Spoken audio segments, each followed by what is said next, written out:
மாணவர்கள் அனைவருக்கும் மீண்டும் வணக்கம். அப்போ நாங்கள் கடந்த காணொளியில் இந்த தேசிய கணக்கீட்டினுடைய செலவு வழியிலான தேசிய கணக்கீட்டினுடைய அறிமுகம். அப்போ நான் உங்களுக்கு அந்த அறிமுகம் கடந்த காணொளியில் நல்ல தெளிவான முறையில் உங்களுக்கு விளக்கம் தந்தேன். அப்போ நாங்கள் திருப்பியும் இருக்க அதின் சாராம்சத்தை இருக்க பார்த்துட்டு நாங்கள் அடுத்த முக்கியமான பகுதிக்கு நகர போகிறோம். அப்போ நாங்கள் செலவு வழியில் ஒரு நாட்டினுடைய செலவுகளை இரண்டு வகையாக பிரித்த நாங்கள் நுகர்வு செலவு, முதலீடு செலவு. அப்போ நுகர்வு செலவு, முதலீடு செலவுன்னு சொல்லி அந்த செலவை நாங்கள் ரெண்டு வகையாக பிரித்தோம். சரிங்களா? அப்போ நுகர்வின் கூறுகள் என்ன, முதலீட்டினுடைய கூறுகள் என்ன? அப்போ முதல்ல அந்த செலவுகளினுடைய வகை வடிவாக விளங்கியிருக்கும். ரைட். இதை வைத்துக்கொண்டு இப்போ செலவு வழியிலான தேசிய கணக்கீட்டில் நீங்கள் முதலாவது விடயம் படிக்க போகிறீங்கள் மொத்த உள்நாட்டு செலவு, கிராஸ் டொமஸ்டிக் எக்ஸ்பெண்டிச்சர். அதால் நாங்கள் பாருங்கள் மொத்த உள்நாட்டு செலவுக்கான குறியீடு GDE. மொத்த உள்நாட்டு செலவுக்கான குறியீடு GDE. அப்போ மொத்த உள்நாட்டு செலவண்டா என்ன? அப்போ மொத்த உள்நாட்டு செலவண்டது என்னென்றால், ஒரு நாடு குறித்த வருடத்தில் தன் பொருளாதார எல்லைக்குள், ஏற்கனவே உங்களுக்கு சொல்லியிருக்கணும் எக்கனாமிக்கல் ஏரியா, பொருளாதார பிறப்பு. அப்போ அந்த பொருளாதார எல்லைக்குள் பண்டங்களை கொள்வனவு செய்யும் போது ஏற்பட்ட செலவுகளின் கூட்டுத்தொகை மொத்த உள்நாட்டு செலவு என அழைக்கப்படும். அப்போ ஒரு நாடு குறித்த வருடத்தில் தன் பொருளாதார எல்லைக்குள் பண்டங்களை கொள்வனவு செய்யும் போது ஏற்பட்ட செலவுகளின் கூட்டுத்தொகைக்குத்தான் பேர் மொத்த உள்நாட்டு செலவு. அப்போ பொருளாதார பரப்புக்குள்ளே ஒரு நாடு நுகர்வு பண்டங்களையும் கொள்வனவு செய்யும், மூலதன பண்டங்களையும் கொள்வனவு செய்யும். இதைத்தானே நாங்கள் கடந்த காணொலியில் தெளிவாக பார்த்துருக்கிறோம். அப்போ உள்நாட்டு செலவுக்குள்ளே ரெண்டு விஷயம் பெறும், நுகர்வு செலவு, முதலீடு செலவு. நுகர்வு செலவு, முதலீடு செலவு பாருங்க. அப்போ நுகர்வு செலவையும் முதலீடு செலவையும் கூட்ட வாரது மொத்த உள்நாட்டு செலவு. அப்போ நுகர்வையும் முதலீட்டையும் கூட்ட வாரதான் மொத்த உள்நாட்டு செலவு.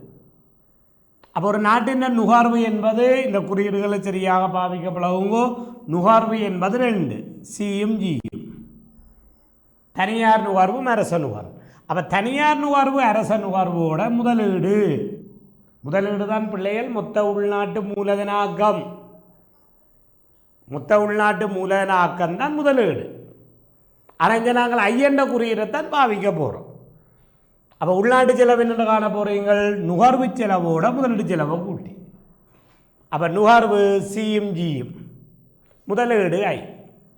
அப்போ C+G+I. அப்போ GDE சமன் மொத்த உள்நாட்டு செலவு சமன் CGI. இந்த கூறுகள், செலவின் கூறுகளை வடிவாக நீங்கள் விளங்கியிருந்தால் பிள்ளைகள் சமன்பாட்டில் ஒரு சிக்கலும் பெறாது. அப்போ மொத்த உள்நாட்டு செலவு எப்படி கணிக்கப்பட்டது விளங்கி இருக்கும், நுகர்வு செலவோட முதலீடு செலவை கூட்ட வாரது மொத்த உள்நாட்டு செலவு.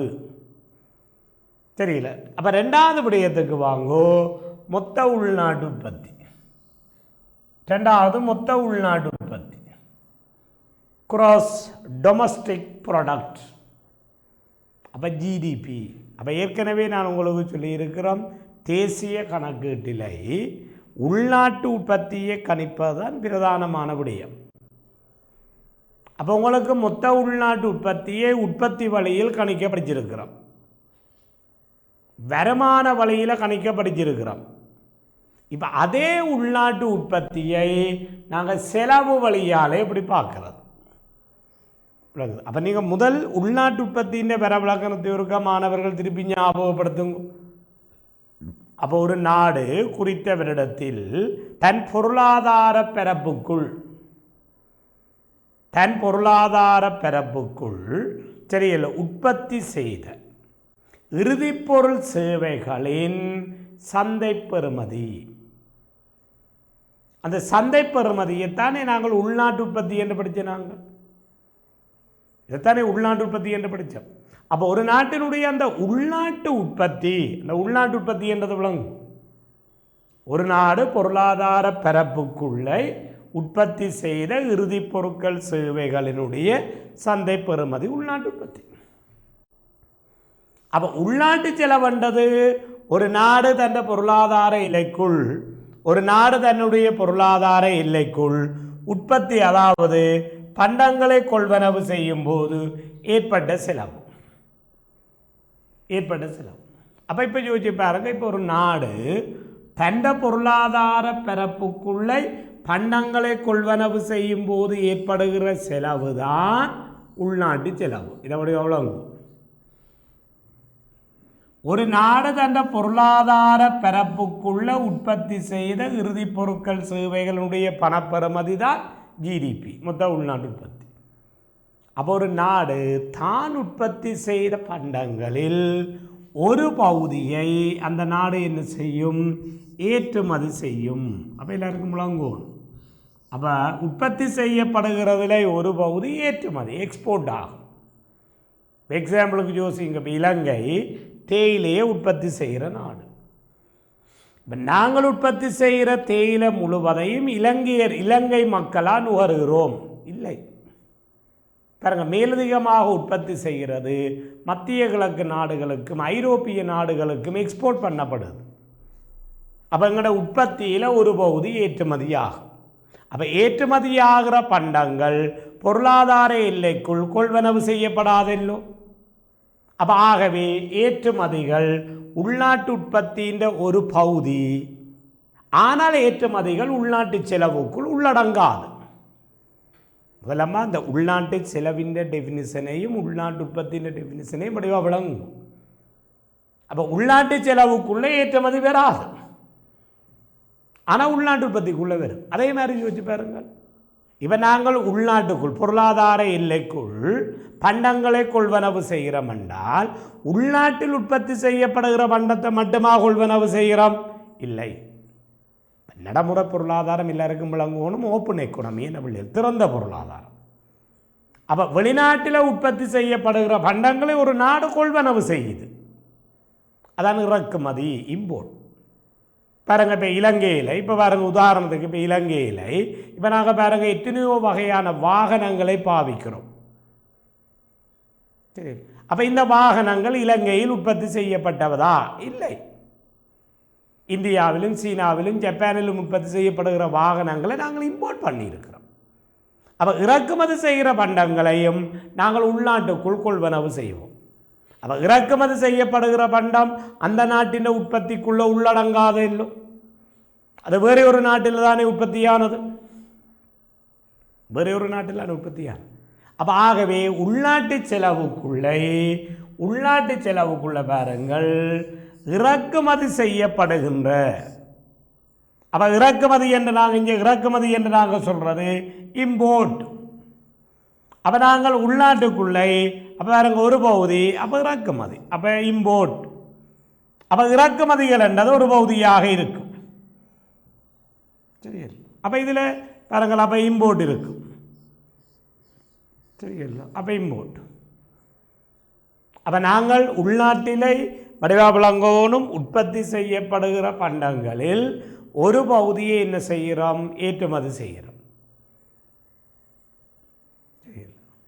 உள்நாட்டுக்குள்ள நாங்கள் கொள்வனவு செய்கிற பண்டங்களில் ஒரு பகுதியை நாங்கள் வெளிநாட்டிலிருந்து வாங்குகிறோம். அப்போ இறக்குமதி செய்யப்படுகிற பண்டங்கள் உள்நாட்டுக்குள் கொள்வனவு செய்யப்படும். அப்போ ஆகவே அந்த இறக்குமதி செய்யப்படுகிற பண்டங்களின் பெறுமதிகள் உள்நாட்டு செலவுக்குள்ளே வரும். ஏற்றுமதி செய்யப்படுபவை உள்நாட்டில் கொள்வனவு செய்யப்படாது, அது வெளிநாட்டவர்களுக்கு விற்க போகிறோம், ஆனால் அது உள்நாட்டு உற்பத்திக்குள்ளே வரும். அப்போ விளங்கிட்டு உள்நாட்டு செலவையும் உள்நாட்டு உற்பத்தியையும் வேறுபடுத்துவது ஏற்றுமதியும் இறக்குமதியும். பாருங்கள், உள்நாட்டு செலவையும் உள்நாட்டு உற்பத்தியையும் வேறுபடுத்துறது ஏற்றுமதியும் இறக்குமதியும். சொல்றது எல்லாருக்கும் விளங்கி இருக்க, ஏற்றுமதியும் இறக்குமதியும். அப்போ என்னென்று நாங்கள் செலவு வழியாலை உள்நாட்டு உற்பத்தியை கணிக்க போகிறோம். அப்போ என்னென்ன செலவு வழியால் உள்நாட்டு உற்பத்தியை கணிக்க போகிறோம் என்றால் அப்போ ஜிடிபி சமன்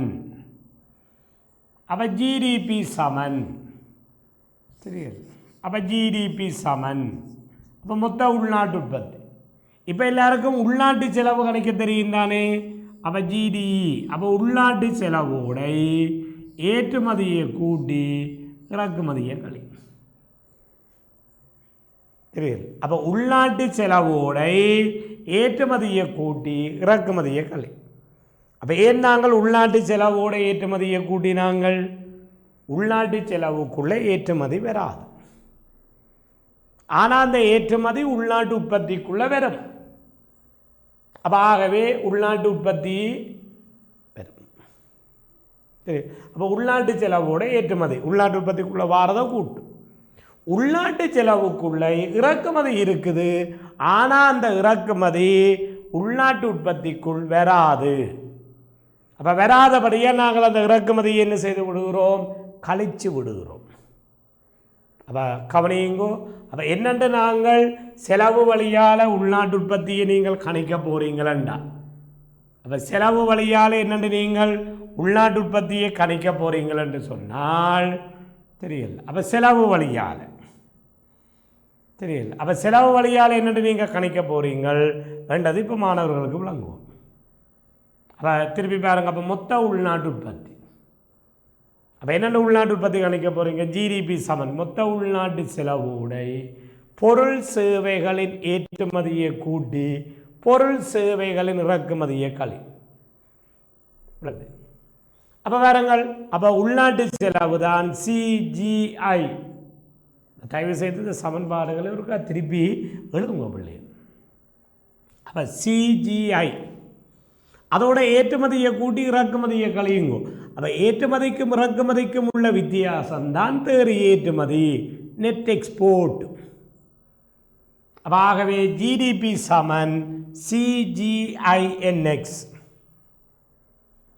அப்போ செலவு வழியால் உள்நாட்டு உற்பத்தி என்னென்ன காண போகிறோம் உள்நாட்டு செலவோட சிஜிஐ இந்த மூண்டையும் கூட்டினா உள்நாட்டு செலவு அப்போ அதோட நாங்கள் ஏற்றுமதியை கூட்டி இறக்குமதியை கழிப்போம் அப்போ ஏற்றுமதியை கூட்டி இறக்குமதியை கழிப்போம் அப்போ ஏற்றுமதிக்கும் இறக்குமதிக்கும் இடையில் உள்ள வித்தியாசம்தான் நெட் எக்ஸ்போர்ட் என்எக்ஸ்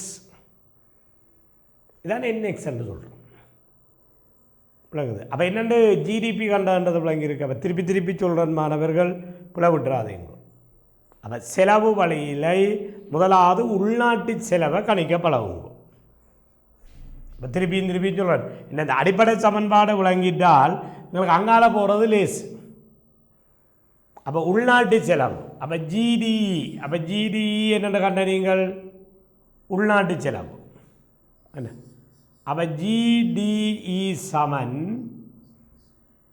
சிஜி அப்போ சியும் ஜியும் தான் நாட்டின் நுகர்வு சி என்றது தனியார் நுகர்வு ஜி என்றது அரச நுகர்வு சக ஐ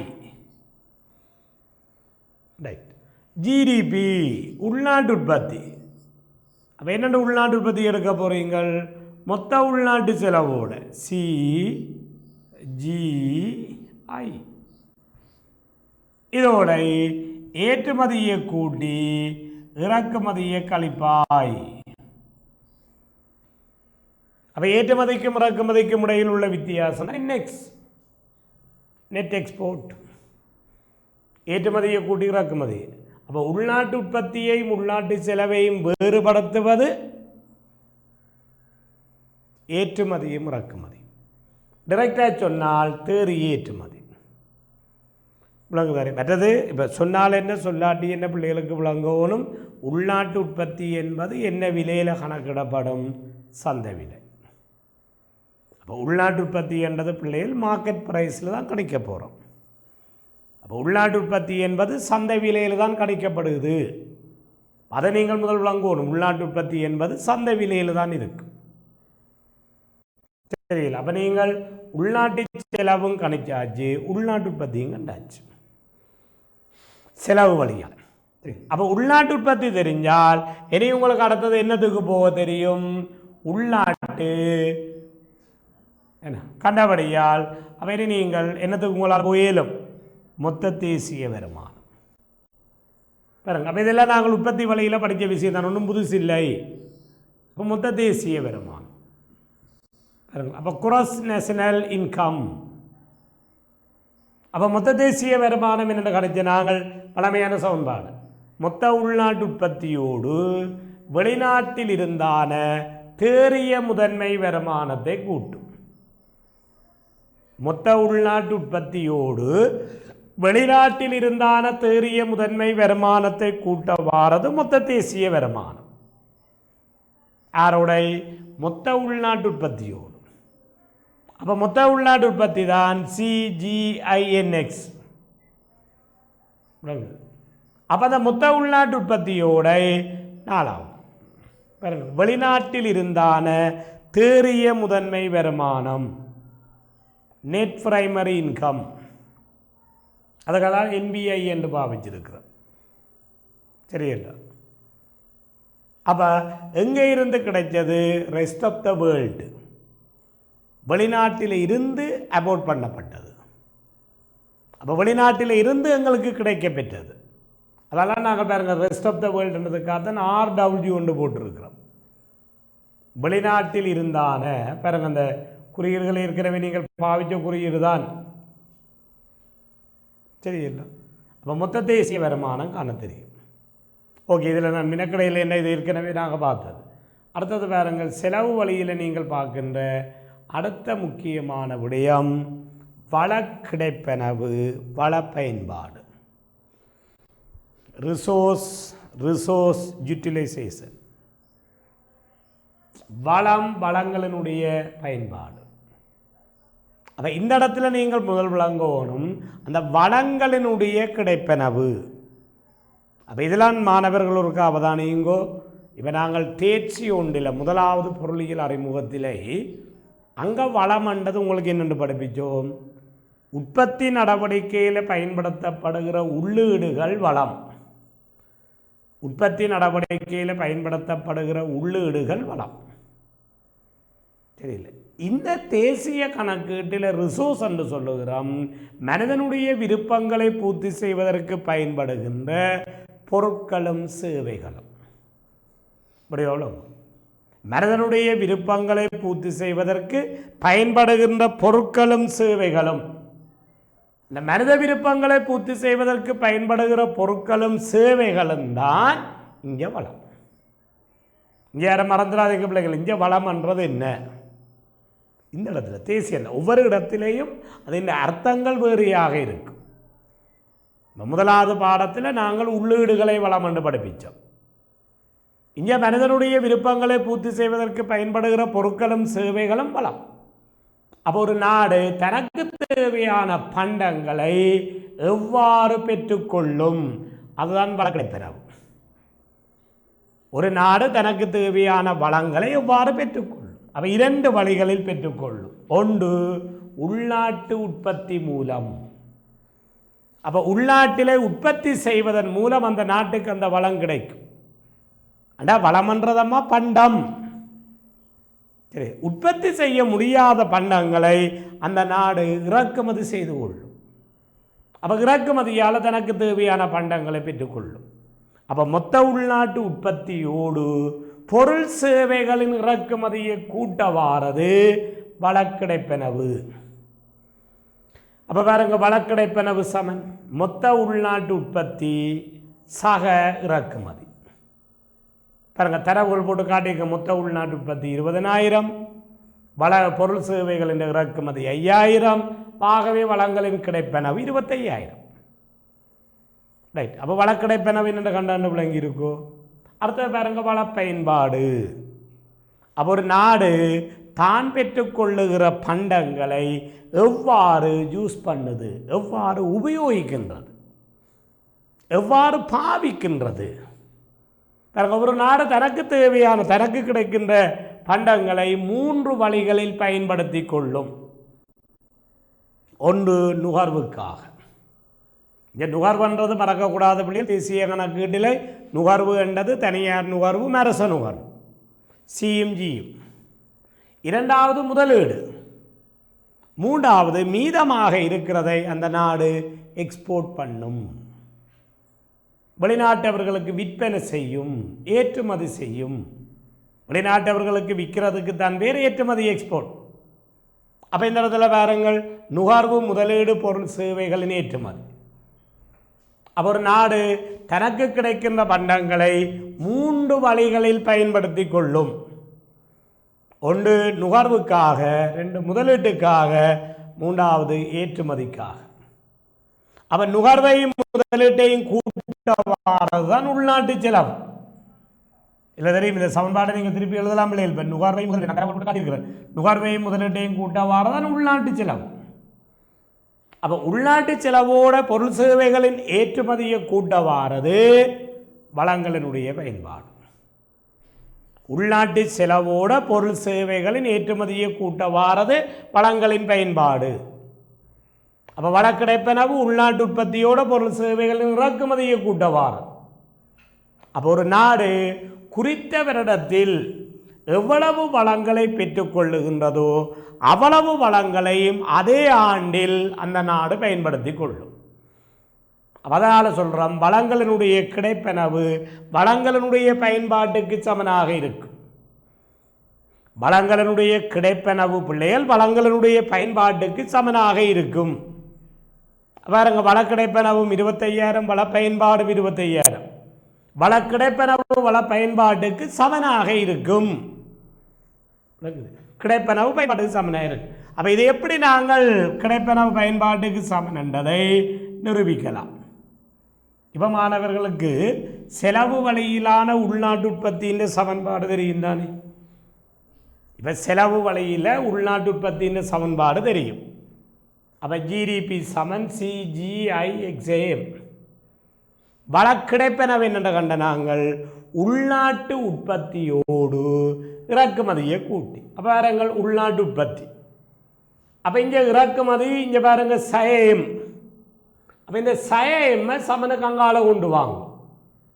அப்போ சகயம். அப்போ ஜிடிபியோட எம்மை கூட்டினா ரிசோர்ஸ் வள கிடைப்பனவு. அப்போ இங்கால யார் மிஞ்சி நிற்பார்? எம் அங்கால போயிட்டு இல்லோ CGIX.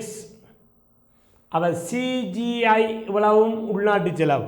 ஏற்றுமதியை கூட்டினால் வளங்களின் பயன்பாடு யூட்டிலைசேஷன்.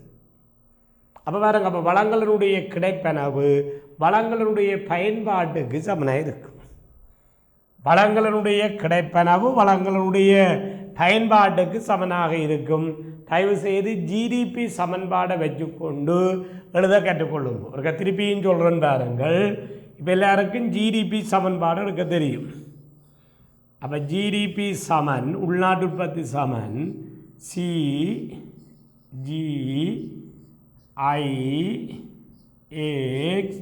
சயம். ஏற்றுமதியை கூட்டி இறக்குமதியை கழிக்கிறீங்க, சரியில்லை? இப்போ இந்த இறக்குமதி கழிப்பட்டிருக்கல்லோ. அப்போ இந்த இறக்குமதியை ஜிடிபியோட கூட்டினா தானே வள கிடைப்பனவு. அப்போ இவரை இங்கால கொண்டு வாங்க. அப்போ பாருங்க, திருப்பி எழுதுங்க. அப்போ ஜிடிபி சயம் சமனுக்கு இஞ்சால வந்தால் சகயம் சமன், சரி? சி அங்கால GIX ஏற்றுமதி, சரியில்லை? பாருங்கள், அப்போ உள்நாட்டு உற்பத்தியோட இறக்குமதியை கூட்டவார உலாத்துக்கும் என்ன பேர்? வள கிடைப்பனவு. அப்போ இவர் தான் ரிசோர்ஸ். இங்கே பாருங்க CGIX. அப்போ இவ்வளோத்தையும் கூட்டவாரதான் வளங்களினுடைய பயன்பாடு யூட்டிலைசேஷன். அப்போ வள கிடைப்பனவும் வள பயன்பாடும் ஒன்று கொண்டு சமன். இந்த சமன்பாடு உள்நாட்டு உற்பத்தியின் சமன்பாட்டை எழுதி வைத்து கொண்டு அந்த சமன்பாட்டை பிள்ளைகள் மாற்றி பாருங்க விளங்கும். அப்போ ஒரு ஆண்டுக்கு வளங்களினுடைய கிடைப்பனவு வளங்களினுடைய பயன்பாட்டுக்கு என்னவாக இருக்கும்? சமனாக இருக்கும்.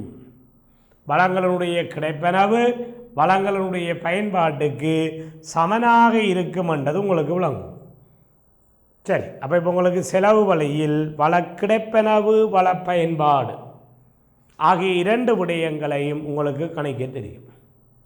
ரைட், அடுத்த விடயத்துக்கு போவோம். உள்நாட்டு சேமிப்பு, கிராஸ் டொமஸ்டிக் சேவிங், ஜிடிஎஸ், உள்நாட்டு சேமிப்பு. அப்போ உள்நாட்டு சேமிப்புன்றது என்ன? அப்போ ஒரு பொருளாதாரத்தில் குறித்த ஒரு வருடத்தில் அந்த பொருளாதார எல்லைக்குள் மேற்கொண்ட சேமிப்பின் அளவு தான் உள்நாட்டு சேமிப்பு. சரி, அப்போ உள்நாட்டு சேமிப்பு என்னென்று காண போகிறோம். உள்நாட்டு உற்பத்தியிலிருந்து நாட்டின் நுகர்வை கழிச்சு, உள்நாட்டு உற்பத்தியில இருந்து நாட்டின் நுகர்வை கழிச்சு. அப்போ உள்நாட்டு உற்பத்தி தானே உள்நாட்டு வருமானமாக இருக்கும். இந்த உள்நாட்டு உற்பத்தி தான் உள்நாட்டு வருமானம். அப்போ உள்நாட்டு உற்பத்தியிலிருந்து நாட்டின் நுகர்வை கழியுங்க. அப்போ நாட்டின் நுகர்வு, அப்போ நுகர்வுன்றதார் சிஎம்ஜியும். இப்போ நுகர்வுன்றது பிள்ளைகளுக்கு தெரியும், சிஎம்ஜியும். அப்போ திருப்பியும் பாருங்கள், ஜிடிபி சமன் என்ன, சி ஜி ஐ சக என்எக்ஸ். அது ஏற்றுமதியை கூட்டி இறக்குமதியை கழிகின்றதுக்கு பதிலாக இன்எக்ஸ் என்று போடலாம் தானே. இந்த ஜிடிபி தான் வை ஒரு நாட்டின் வருமானம். அப்போ உள்நாட்டு சேமிப்பு வருமானத்தில் இருந்து நுகர்வு செலவை கழிச்சா தானே சேமிப்பு வரும். அப்போ உள்நாட்டு உற்பத்தியில இருந்து உள்நாட்டு நுகர்வை கழி, அப்போ உள்நாட்டு உற்பத்தி. அப்போ உள்நாட்டு சேமிப்பு பாருங்க எப்படி எடுக்க போறீங்கள். அப்போ ஜிடிஎஸ் சமன் ஜிடிபி சய சி சகஜி. ஒரு நாட்டின் நுகர்வு தனியார் நுகர்வும் அரச நுகர்வும் சேர்ந்ததானே நாட்டின் நுகர்வு. தனியார் நுகர்வும் அரச நுகர்வும் சேர்ந்ததானே நாட்டின் நுகர்வு. அப்போ ஜிடிபியில் இருந்து இந்த சமன்பாட்டில் பாருங்கள், சிஜி ரெண்டையும் கழிச்ச நீங்கள். அப்போ கழிச்சால் இஞ்சால பாருங்கள், ஆர் மிஞ்சி நிற்க போகிறார், ஐயும் என்எக்ஸும். அப்போ உள்நாட்டு சேமிப்பை பாருங்கள் திருப்பி காணலாம். அப்போ உள்நாட்டு சேமிப்பை நாங்கள் திருப்பி காணலாம். எப்படி காணலாம் பாருங்கள். அப்போ ஜிடிஎஸ் சமன்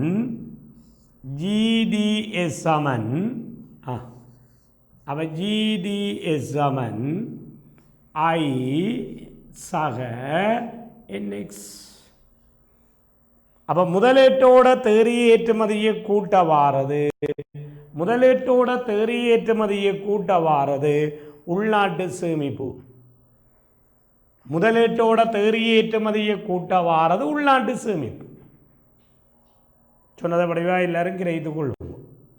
அப்போ உள்நாட்டு சேமிப்பை நீங்கள் கணிப்பதற்கு இப்போ பாருங்கள், உங்களுக்கு ரெண்டு சமன்பாடுகள் தெரியும். பாருங்கள், ஒன்று உள்நாட்டு உற்பத்தியில் இருந்து மொத்த நுகர்வை கழி. மொத்த நுகர்வுன்றது சிஎம்ஜி. அப்போ ஜிடிபியிலிருந்து சிஎன்ஜியை கழித்தால் அங்கே யார் மிஞ்சி நிற்பார், ஐ சக என்எக்ஸ். அதெல்லாம் பாருங்க, ஜிடிஎஸ் சமன் என்று சொல்லி போட்டு ஐ ப்ளஸ் என்எக்ஸ் அல்லது GDP minus C plus G. சரியில்லை, இப்படி எடுத்தாலும் ஒரே விட. அப்போ இந்த உள்நாட்டு சேமிப்பினுடைய தொகை உள்நாட்டு உற்பத்தியில் எத்தனை வீதமாக இருக்கும். இந்த உள்நாட்டு சேமிப்பு உள்நாட்டு உற்பத்தியில் எத்தனை வீதமாக இருக்கும். அப்போ எத்தனை வீதமாக இருக்கும் என்பதை சொன்னால் அதுக்கு பேர் உள்நாட்டு சேமிப்பு வீதம். உள்நாட்டு சேமிப்பு வீதம் பாருங்க. அப்போ ஜிடிஎஸ் உள்நாட்டு சேமிப்பு உள்நாட்டு உற்பத்தியில் எத்தனை வீதமாக இருக்கும். அப்போ உள்நாட்டு சேமிப்பும் கணக்க தெரியணும், உள்நாட்டு சேமிப்பு வீதமும் கணக்க தெரியணும். சரியா பிள்ளைகள், ரைட். அப்போ உள்நாட்டு சேமிப்பு கண்டாச்சு, ரைட். அடுத்த விஷயத்துக்கு வாங்கோ, தேசிய சேமிப்பு. பாருங்க, அடுத்த விஷயம் தேசிய சேமிப்பு, நேஷனல் சேவிங். அப்போ தேசிய சேமிப்பு டைரெக்டாக பிள்ளைகள் அதின் சமன்பாடுகளை நீங்கள் அறிஞ்சு கொண்டாலே காணும். அப்போ உள்நாட்டு சேமிப்போடு இப்போ எல்லாருக்கும் உள்நாட்டு சேமிப்பு எடுக்க தெரியும். உள்நாட்டு சேமிப்போடு வெளிநாட்டிலிருந்து கிடைத்த தேறிய முதன்மை வருமானத்தையும் என்பிஐ வெளிநாட்டிலிருந்து கிடைத்த தேறிய முதன்மை வருமானத்தையும் வெளிநாட்டிலிருந்து கிடைத்த தேறிய நடப்பு மாற்றல்களை இந்த தேறிய நடப்பு மாற்றல்களையும் கூட்ட வாரது தேசிய சேமிப்பு. அப்போ பாருங்கள், அப்போ உள்நாட்டு சேமிப்பு ஜிடிஎஸோட NPI rest of the world, NTR rest of the world, இந்த ரெண்டையும் நீங்கள் கூட்ட வாரது தேசிய சேமிப்பு விளங்குது. அப்போ தேசிய சேமிப்பு விளங்கு. அப்போ இந்த தேசிய சேமிப்பின் இந்த சமன்பாட்டை ஒரு மாணவர்கள் விளங்குங்கள் கொஞ்சம் விரிச்சு எழுதி பாருங்க. உள்நாட்டு சேமிப்பு என்னென்ன கண்டறியுங்கள், ஐயோடை எழுதி பாருங்கள், ஐயோடை என்எக்ஸை கூட்டினால் உள்நாட்டு சேமிப்பு வரும். அப்போ ஐ சக என்எக்ஸ் சக அதோட அரை கூட போகிறீங்கள் வெளிநாட்டில் இருந்தான தேறிய முதன்மை வருமானம் NPI rest of the world plus NTR rest of the world. தெரியல. அப்போ உள்நாட்டு சேமிப்போடு வெளிநாட்டில் இருந்தான தேறிய முதன்மை வருமானத்தையும் வெளிநாட்டில் இருந்தான தேறிய நடப்பு மாற்றல்களையும் கூட்ட வாரது தேசிய சேமிப்பு. அப்போ சமன் சமன் தெரியல நேஷனல் சேவிங். தெரியல. அப்போ இதில் ஒரு அவதானம் எங்கோ பிள்ளைகள் இந்த முதலீடு இருக்குல்ல ஐ, இந்த ஐக்கு பின்னால் பாருங்கள் என்எக்ஸ் என்பிஐ என்டிஆர். இந்த என்எக்ஸ் என்பிஐ என்டிஆர் இந்த மூண்டையும் கூட்ட வாரது, இந்த மூண்டும் இந்த என்எக்ஸ் என்பிஐ என்டிஆர் இந்த மூண்டையும் கூட்ட வாரதுக்கு பேர் வெளிநாட்டு தேறிய முதலீடு, நெட் ஃபாரின் இன்வெஸ்ட்மெண்ட், வெளிநாட்டு தேறிய முதலீடு. அப்போ ஆகவே நாங்கள் தேசிய சேமிப்பினுடைய சமன்பாட்டை இப்படி எழுதலாம். அப்போ பாருங்கள், என்எஸ் சமன் ஐயோடை என் ஏ ஐய கூட்டு. அப்போ தேசிய சேமிப்பு சமன் பாருங்கள், தேசிய சேமிப்பு சமன் முதலீட்டோடு, முதலீடுன்றது மொத்த உள்நாட்டு மூலதன ஆக்கம், மொத்த உள்நாட்டு மூலதன ஆக்கத்தோட வெளிநாட்டில் இருந்தான தேறிய முதலீடு. அப்போ வெளிநாட்டு தேறிய முதலீட்டுக்குள்ளே பாருங்க மூன்று விஷயம் வரும். தேறிய ஏற்றுமதி வரும், வெளிநாட்டில் இருந்தான தேறிய முதன்மை வருமானம் வரும், வெளிநாட்டில் இருந்தான தேறிய நடப்பு மாற்றல் வரும். இந்த மூன்று விஷயத்தை நீங்கள் கூட்ட வாரது வெளிநாட்டு தேறிய முதலீடு. அந்த வெளிநாட்டு தேறிய முதலீட்டை நீங்கள் மொத்த உள்நாட்டு மூலதன ஆக்கத்தோட கூட்ட வாரது தேசிய சேமிப்பு. அப்போ தேசிய சேமிப்பு இப்போ ஒரு ஒரு ஒரு விடயத்தை பிள்ளைகள் எடுக்கிறதுக்கு இப்போ ஒரே ஒரு சமன்பாடு தான் இருக்கண்டு இல்லை, அதான் வேறு வேறு அணுகுமுறைக்குள்ளால் காணலாம். இப்போ எல்லாத்தையும் நாங்கள் சொல்லிக்க சில வழியில் உங்களுக்கு ஒரு குழப்பம் வரும், ஆனால் அறிஞ்சிருக்கணும். அப்போ நேரடியாக தேசிய சேமிப்பு எப்படி கண்டோம், இப்படி எப்படி கண்டோம். ரைட். அப்போ இந்த தேசிய சேமிப்பு குறித்த வருடத்தின் தேசிய சேமிப்பு மொத்த உள்நாட்டு உற்பத்தியில் எத்தனை வீதமாக இருந்திருக்கும்? அப்போ மொத்த உள்நாட்டு உற்பத்தியில் எத்தனை வீதமாக இருந்திருக்கும் என்பதை நீங்கள் எடுத்து பார்த்தீங்கள் என்றால் அதுக்கு நாங்கள் வச்சிருக்கிற பேர் தேசிய சேமிப்பு வீதம். அப்போ தேசிய சேமிப்பு கணிக்க தெரியும், தேசிய சேமிப்பு வீதம் கணிக்க தெரியும், வெளிநாட்டு தேறிய முதலீடுன்னு சொல்லி தந்துட்டேன். அப்போ வெளிநாட்டு தேறிய முதலீட்டுக்குள்ள வார விடயங்கள் 3, வெளிநாட்டு தேறிய முதலீட்டுக்குள்ள வார விடயங்கள் 3. தெரியல. அடுத்த விடயம் பாருங்கள், செலவிடத்தக்க தேசிய வருமானம், குராஸ் நேஷனல் டிஸ்போசபிள் இன்கம். இது ஏற்கனவே நாங்கள் வருமான வழியில் ஆல்ரெடி படிச்சிட்டோம். செலவிடத்தக்க தேசிய வருமானம் அதெல்லாம் பாருங்க, நான் டிரெக்டாக சமன்பாடை மட்டும்தான் கொடுத்துருக்குறேன். அப்போ செலவிடத்தக்க தேசிய வருமானம் என்றது மொத்த தேசிய வருமானத்தோடு வெளிநாட்டில் இருந்து கிடைத்த தேறிய மாற்றலை கூட்டும். வெளிநாட்டிலிருந்து கிடைத்த தேறிய மாற்றலை கூட்ட வாரது செலவிடத்தக்க தேசிய வருமானம். விடையோலை கொள்ளுங்கள். மொத்த தேசிய வருமானத்தோடு வெளிநாட்டில் இருந்து கிடைத்த தேறிய மாற்றலை கூட்டு. அப்போ வெளிநாட்டிலிருந்து கிடைத்த தேறிய மாற்றலை கூட்ட வாரது, வெளிநாட்டிலிருந்து கிடைத்த தேறிய மாற்றலை கூட்ட வாரது சரியல்லோ செலவிடத்தக்க தேசிய வருமானம். சரியல்லோ ரைட். இப்போ பாருங்கள் மொத்த தேசிய வருமானம். அப்போ மொத்த தேசிய வருமானம் என்ன நடத்த நாங்கள் சமன்பாடு இருக்க திருப்பி ஞாபகப்படுத்துங்க. மொத்த உள்நாட்டு உற்பத்தியோடு சி ஜி ஐ இந்த மூன்றையும் கூட்டினா என்ன வரும்? உள்நாட்டு செலவு ப்ளஸ் என்எக்ஸ் என்ன வரும்? உள்நாட்டு உற்பத்தி ப்ளஸ் என்பிஐ ஆர்டர் என்ன வரும்?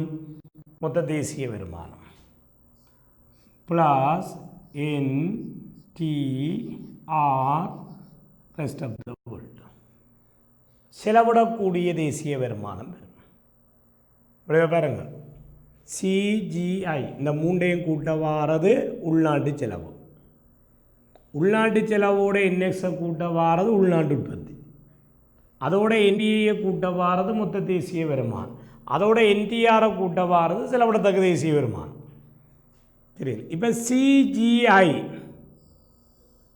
இப்போ இந்த மூன்றையும் கூட்ட வாரதார் சிஜிஐ இந்த மூன்றையும் கூட்ட வாரதார் பாருங்கள் மொத்த உள்நாட்டு செலவு. அப்போ உலாமார் ஜிடிஇ உலாம் வந்து ஜிடிஇ இங்கே பாருங்கள் என்எக்ஸ் என்பிஐ என்டிஆர் இந்த மூன்றையும் கூட்ட வாரது யார்? வெளிநாட்டு தேறிய முதலீடு என்எஃப்ஐ. அப்போ நாங்கள் செலவிடத்தக்க தேசிய வருமானம் அப்போ ஜிஎன்டிஐ சமன் மொத்த உள்நாட்டு செலவோட தெரியல வெளிநாட்டு தேறிய முதலீட்டை கூட்டு. பாருங்கள் வெளிநாட்டு தேறிய முதலீட்டை நீங்கள் கூட்டினால் தெரியல வெளிநாட்டு தேறிய முதலீட்டை நீங்கள் கூட்டினால்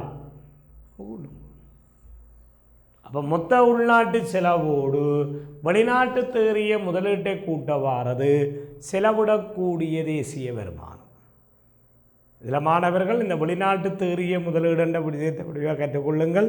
இந்த வெளிநாட்டு தேறிய முதலீடை பற்றி நாங்கள் சென்மதி நிலுவை உங்களுடைய தேர்ச்சி 10 நாங்கள் படிப்போம். ஒரு நாட்டு சென்மதி நிலுவையினுடைய நடைமுறை கணக்கு மீதிக்குத்தான் பேர் வெளிநாட்டு தேறிய முதலீடு தெரியல வெளிநாட்டு தேறிய முதலீடு படிக்க போகிறோம். அங்கே நாங்கள் இந்த விஷயத்தை டீப்பாக ஆராய்வோம். தெரியல. அப்போ இப்போ இதில் உங்களுக்கு விளங்கி இருக்குது. அப்போ செலவிடத்தக்க தேசிய வருமானத்தை நாங்கள் எப்படி கண்டோம்?